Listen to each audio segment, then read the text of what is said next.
PSC നിയമനക്കോഴ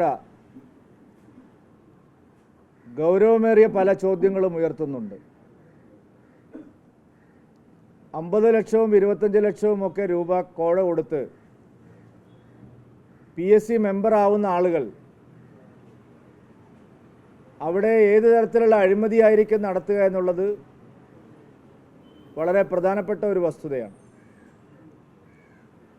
PSC നിയമനക്കോഴയിൽ party നടപടി എടുക്കാൻ പോകുന്നു എന്നാണ് കേൾക്കുന്നത്. മാധ്യമങ്ങളിലെല്ലാം വാർത്ത വരുന്നത് ഏരിയ കമ്മിറ്റി അംഗത്തിനെതിരെ നടപടി വന്നേക്കുന്നതാണ്. ഒരു ഏരിയ കമ്മിറ്റി അംഗത്തിന് PSC മെമ്പറെ നിയമിക്കാൻ സാധിക്കുമോ? ഏരിയ കമ്മിറ്റി അംഗം ആർക്ക് വേണ്ടിയാണ് പണം വാങ്ങിയതെന്നുള്ളതാണ് ഏറ്റവും പ്രധാനപ്പെട്ട ചോദ്യം. ഏരിയ കമ്മിറ്റി അംഗത്തിന് എന്തായാലും PSC മെമ്പറെ നിയമിക്കാൻ കഴിയുന്ന ഒരു പദവി അല്ലല്ലോ. അപ്പോൾ PSC മെമ്പറെ നിയമിക്കുന്നത് അധികാര സ്ഥിര കേന്ദ്രത്തിലിരിക്കുന്ന ആളുകളാണ്. അവർ വഴിയാണ് PSC നിയമനം നടക്കുന്നത്, മെമ്പർമാരെ നിയമിക്കുന്നത്. അപ്പോൾ അവർക്കാണ് പണം വാങ്ങിയിരിക്കുന്നത്. അതുകൊണ്ട് ഏരിയ കമ്മിറ്റി അംഗത്തിനെതിരെ പാർട്ടി നടപടിയെടുത്തു എന്നൊക്കെ പറഞ്ഞ് വലിയ ചരിത്രം പ്രസംഗിക്കുന്ന ആളുകൾ എന്തുകൊണ്ടാണ് ഒരു അന്വേഷണത്തിന് ഉത്തരവിടാത്തത്? ഈ വിവരം പുറത്തു വന്നിട്ട് 4-5 ദിവസമായി. മാധ്യമങ്ങളിൽ സജീവ ചർച്ച ആയിട്ട്, നിയമസഭയിൽ ചർച്ചയായിട്ട്. എന്തുകൊണ്ടാണ് ഈ വിഷയത്തിൽ ഒരു അന്വേഷണത്തിന് ഉത്തരവിടാൻ മുഖ്യമന്ത്രി ഭയക്കുന്നത്? ഈ ആരോപണം ശരിയായ നിലയിൽ അന്വേഷിച്ചാൽ ഇത് മുഖ്യമന്ത്രിയുടെ അടുത്തേക്ക് തന്നെയാണ് ഈ ആരോപണം വരുന്നത്. PSC മെമ്പറെ നിയമിക്കാൻ അധികാരമുള്ള ആൾ മുഖ്യമന്ത്രിയോ അല്ലെങ്കിൽ അതുപോലെ തുല്യമായിട്ടുള്ള പദവികളുള്ള ആൾക്കാരാണ്. കോഴിക്കോട്ടെ കോവൂരിലാണ് ഇതിൻ്റെ പ്രഭവ കേന്ദ്രം. കോഴിക്കോട് നഗരത്തിൽ കഴിഞ്ഞ കുറച്ചു കാലമായി മുഹമ്മദ് റിയാസിൻ്റെ നേതൃത്വത്തിൽ നടക്കുന്ന പല അഴിമതികളും ഇതിനോട് അങ്ങാടിപ്പാട്ടായിട്ടുള്ളതാണ്. ആരാണ് ഈ ഒരു അഴിമതികൾക്കെല്ലാം വെള്ളപൂശുന്നത് അല്ലെങ്കിൽ വളം വെച്ചു കൊടുക്കുന്നത്? നിരവധി അഴിമതികളാണ് കോഴിക്കോട്ടെ പാർട്ടി നേതാക്കൾ സർക്കാർ സംവിധാനം ഉപയോഗിച്ചുകൊണ്ട് നിരന്തരമായി നടത്തിക്കൊണ്ടിരിക്കുന്നത്. കോടിക്കണക്കിന് രൂപയുടെ കൊള്ളയാണ് കോഴിക്കോട് നഗരം കേന്ദ്രീകരിച്ച് CPM പ്രവർത്തകർ നടത്തുന്നത്. നേരത്തെ ഇവിടെ സൂചിപ്പിച്ച കാര്യങ്ങൾ പലതും ഒരു മറുപടിയും CPM പറയുന്നില്ല. ഇടതുമുന്നണിയിലെ പ്രധാന ഘടകകക്ഷിയായിട്ടുള്ള CPIയും അവരുടെ ട്രേഡ് യൂണിയനും കോംട്രസ്റ്റ് സമരത്തിൽ ഇപ്പോഴും മാനാഞ്ചിറയിൽ സത്യാഗ്രഹം ഇരിക്കുകയാണ്.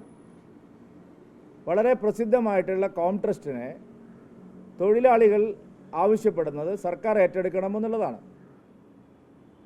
അത് ഇതുവരെ ഏറ്റെടുത്തില്ല എന്ന് മാത്രമല്ല, റിയൽ എസ്റ്റേറ്റ് കച്ചവടക്കാരും അതുപോലെ ഹോട്ടൽ സമുച്ചയം നടത്തുന്ന ആൾക്കാരും ചേർന്ന് അവിടെ റിയാസിൻ്റെ നേതൃത്വത്തിൽ വലിയൊരു ഹോട്ടൽ ശൃംഖല വരാൻ പോകുന്നു. വലിയ അഴിമതിയാണ് അതിൽ നടന്നിരിക്കുന്നത്. പൊതുമേഖലാ സ്ഥാപനങ്ങൾ സംരക്ഷിക്കണം എന്ന് പറയുന്ന ആളുകൾ സ്റ്റീൽ കോംപ്ലക്സിൻ്റെ കച്ചവടത്തെ സംബന്ധിച്ച് എത്ര രൂപയ്ക്കാണ് കച്ചവടം ചെയ്തതെന്ന് അറിയുന്നില്ല.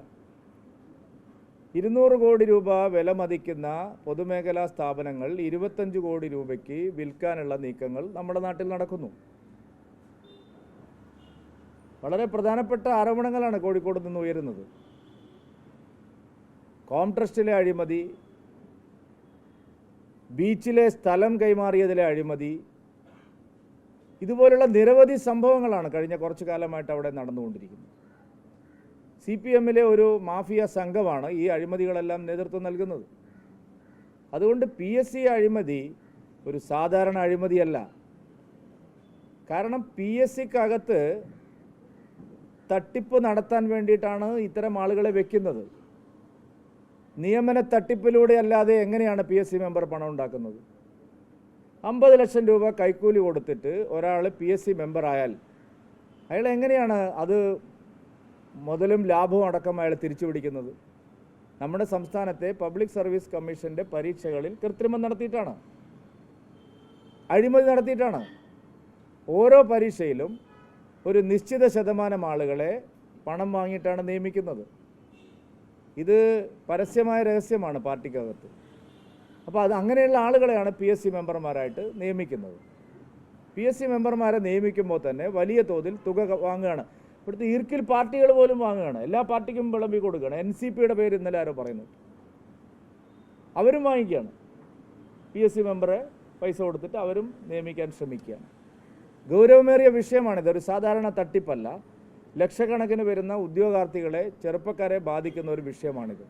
PSC അംഗങ്ങളെ നിയമിക്കുന്നതിൽ ഇത്രയും വലിയ കോഴ കൊടുക്കേണ്ടി വരുന്നത് എന്തുകൊണ്ടാണ് സർക്കാരിനൊരു ഗൗരവമായ പ്രശ്നമായി മാറാത്തത്? പാർട്ടി കോടതി തീരുമാനിക്കേണ്ടതാണോ? ഒരു ഏരിയ കമ്മിറ്റി അംഗത്തിനെതിരെ വിളിച്ചു വരുത്തി ശാസിച്ചാൽ തീരുന്ന പ്രശ്നമാണോ ഇത്? അതുകൊണ്ട് ഇതൊരു പാർട്ടി ആഭ്യന്തര പ്രശ്നമല്ല. ഇതിന് ശക്തമായ നിയമവഴികളിലൂടെയുള്ള അന്വേഷണമാണ് ആവശ്യം. സർക്കാർ ഇക്കാര്യത്തിൽ ഒന്നും മറച്ചു വെക്കാനില്ലെങ്കിൽ അന്വേഷണം പ്രഖ്യാപിക്കണം. ആരാണ് കോഴ കൊടുത്തത്? കോഴ വാങ്ങിയത് ആർക്ക് വേണ്ടിയാണ്?